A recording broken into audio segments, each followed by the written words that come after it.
Merci mes chers amis, grâce à vous, je me souviendrai, je crois, de ce 1er octobre.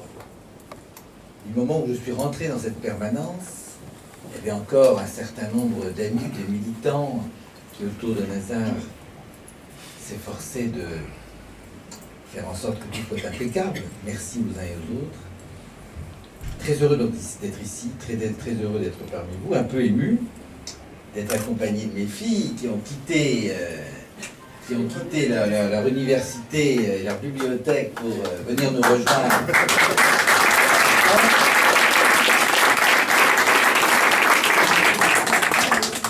Et de vous saluer tous, de saluer ceux qui viennent de loin, j'en vois du Finistère, même du Cap, n'est-ce pas mon cher Jean-Pierre Dagorn?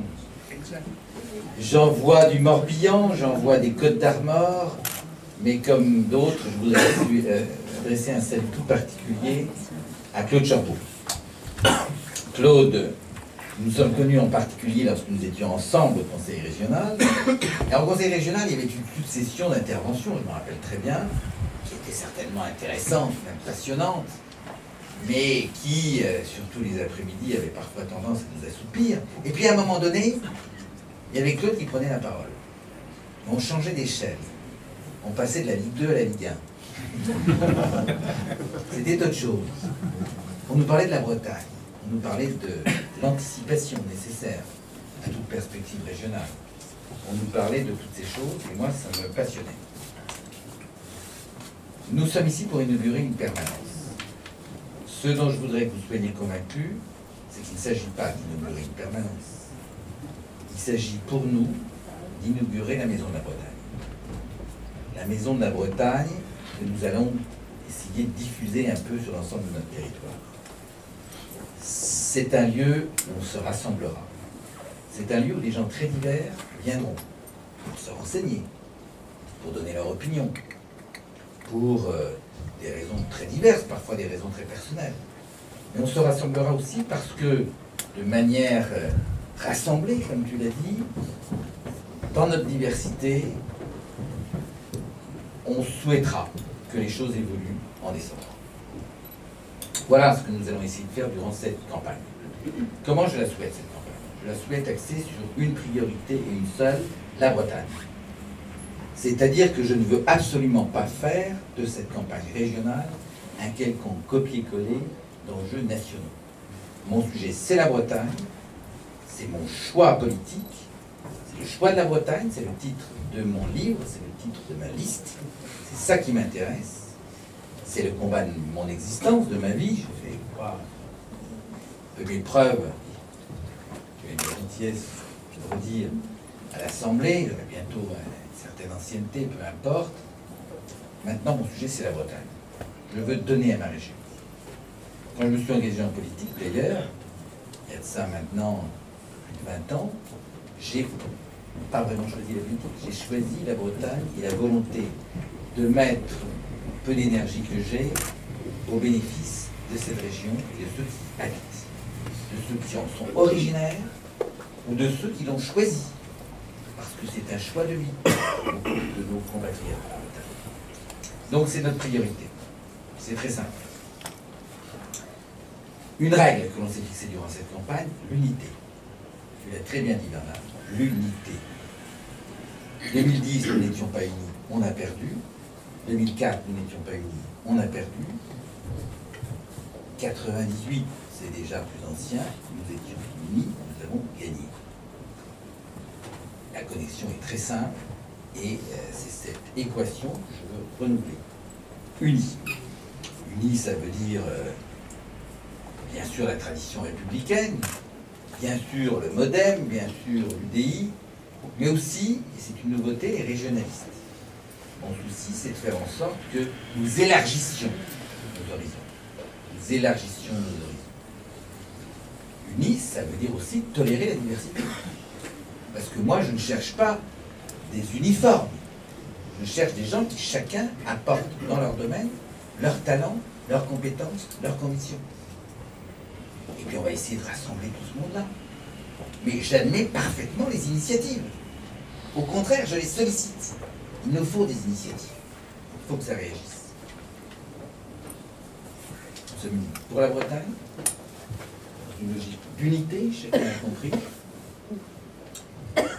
et avec aussi des éléments de méthode, très clairs.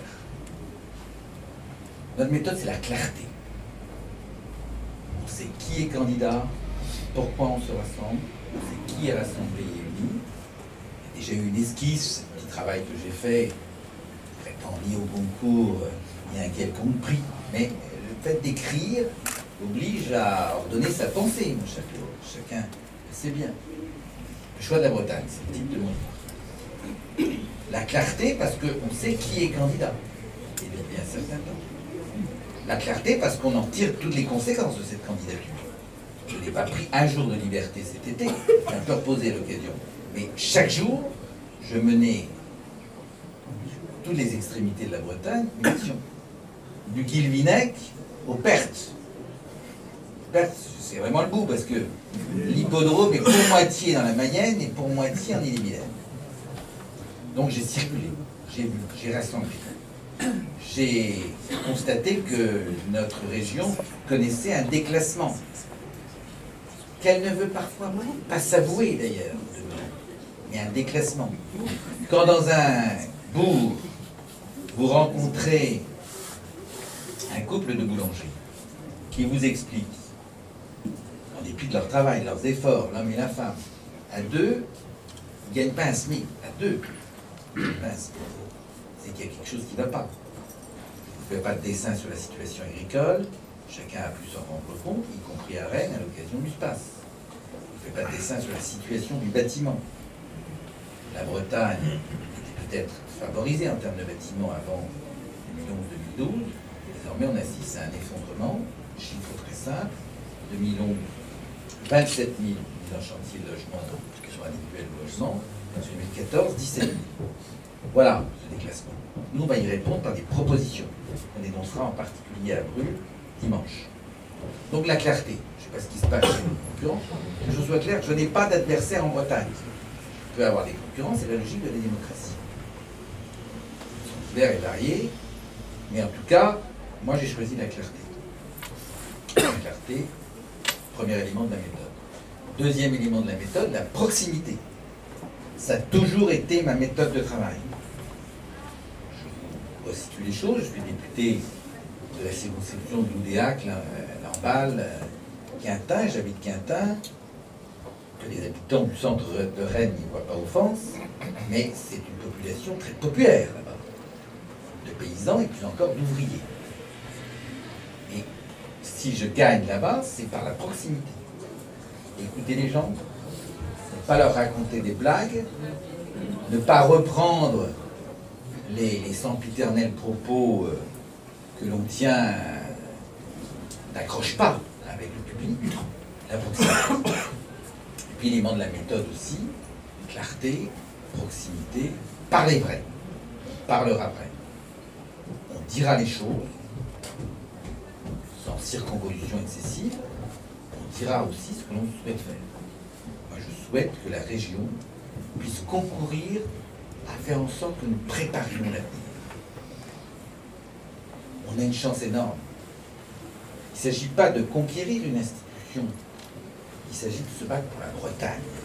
Ça parle aux gens. J'ai frappé par exemple le thème de la Bretagne à 5 comme ce sujet est dans les esprits de manière très surprenante, alors que la plupart des gens, il n'y a pas d'incidence sur leur vie quotidienne, il n'empêche que ça existe. Je veux aussi, le propos m'a été piqué, que cette campagne soit sérieuse, joyeuse et solidaire. Solidaire, parce qu'il faut que nous soyons plus. Il y a dans la salle des candidats, et la liste sortira dans quelques jours. Ces candidats sont divers. Je suis convaincu, et je les ai choisis pour qu'ils soient solidaires. Je leur demande évidemment de la loyauté à l'égard de la liste. Je leur demande de la disponibilité. Je leur demande l'esprit d'équipe. Je ne suis pas l'héritier des querelles qui existent un peu partout. Et elles existent, les querelles. À Saint-Malo, par exemple, ou à Brest, ou je ne sais où. Je ne suis pas l'héritier d'une quelconque querelle. Je ne suis pas là pour arbitrer entre des tenants de je ne sais quelle thèse dans notre grande famille politique. Je veux surmonter tout ça. Je veux donc une équipe rassemblée. Une équipe rassemblée, solidaire. Pourquoi faut-il qu'elle soit solidaire? Parce que nous allons prendre des coups. Nous allons prendre des coups.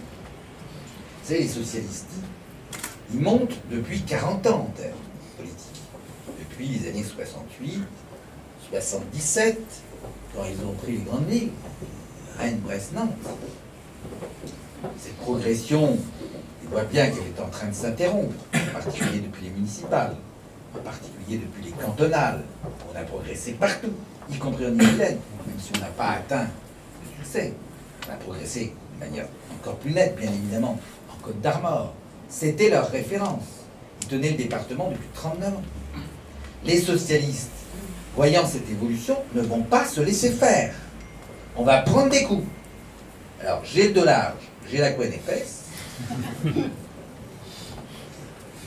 N'inquiétez pas. Hein. Je suis originaire du pays de l'Ardoise, où l'eau coule sans problème, mais j'habite le pays du granit, où c'est assez solide quand même. Hein. Donc, on va prendre des coups, on saura y résister par notre solidarité. La solidarité, je veux aussi une campagne solidaire, j'ai dit, je veux une campagne sérieuse. Sérieuse. On va au fond des choses. On n'évacue pas certaines questions. On ne fait pas l'impasse, comme disent les étudiants. Vous ne faites pas d'impasse, les filles, quand vous révisez là, j'espère. On ne fait pas d'impasse. Et puis également, on est sérieux parce que, comment dirais-je, on parle des sujets qui intéressent les gens. On ne répète pas le 20 heures, on parle des sujets qui intéressent les gens. Je me frappais de constater qu'il y a des sujets qui préoccupent nos concitoyens et dont on ne parle pas dans les grands médias. J'y reviendrai pour la campagne. Puis on va faire une campagne joyeuse.